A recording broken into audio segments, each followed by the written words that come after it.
Bonjour à tous. Nous allons nous intéresser ici à un exercice ayant pour objectif de résoudre un système d'équations dans lequel apparaissent des logarithmes népériens. L'énoncé nous propose de résoudre, dans l'ensemble des réels, le système d'équations qui apparaît maintenant. Première équation, 2 ln de x plus ln de y égale 7.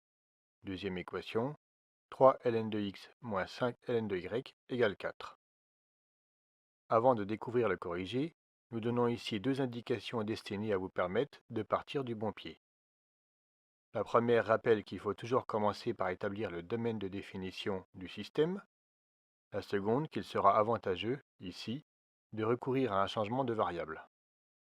Cela de manière à faire apparaître un système plus simple, d'allure familière. Puisque la fonction logarithme népérien n'est définie que dans l'intervalle 0 exclu plus l'infini, il faut commencer par s'assurer, pour que le système ait un sens, que aussi bien x que y soient des réels strictement positifs. C'est-à-dire qu'il faut que, simultanément, x soit strictement supérieur à 0 et y, de même, soit strictement supérieur à 0. On va, comme cela est proposé, effectuer les changements de variables suivants. Grand X égale ln de petit x et grand Y égale ln de petit y.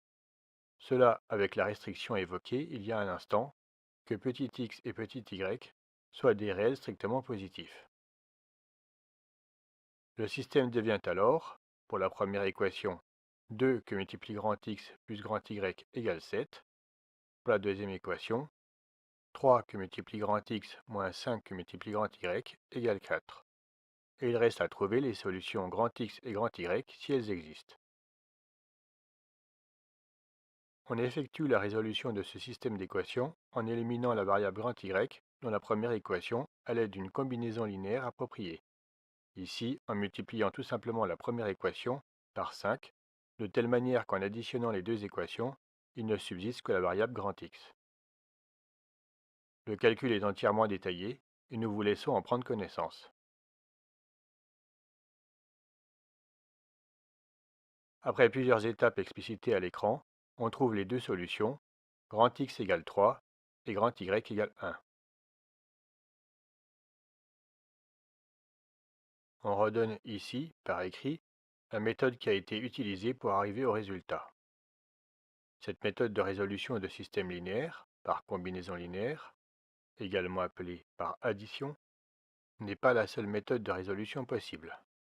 On aurait pu travailler par substitution dès la première ligne.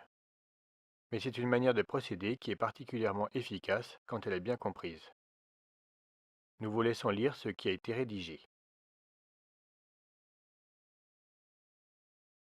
Le travail n'est pas tout à fait terminé. En effet, il ne faut pas perdre de vue que le système initial portait sur les variables petit x et petit y passe sur grand X et grand Y. On revient donc au système initial en remplaçant grand X et grand Y par leurs expressions respectives. On arrive ainsi au système ln de petit x égale 3 et ln de petit y égale 1 qui est rapidement résolu en petit x égale exponentielle de 3, petit y égale exponentielle de 1 égale e. On s'assure, pour terminer, que ces deux solutions sont conformes au domaine de définition établi précédemment. Ce qui est bien le cas, puisque ces deux valeurs sont des nombres strictement positifs. Le couple solution est donc petit x égale exponentielle de 3, petit y égale e. Cette vidéo est maintenant achevée. Si elle vous a été utile, merci de le faire savoir et soutenez-nous en vous abonnant à notre chaîne. N'hésitez pas à laisser des commentaires si vous avez des questions, des remarques ou encore des propositions d'amélioration.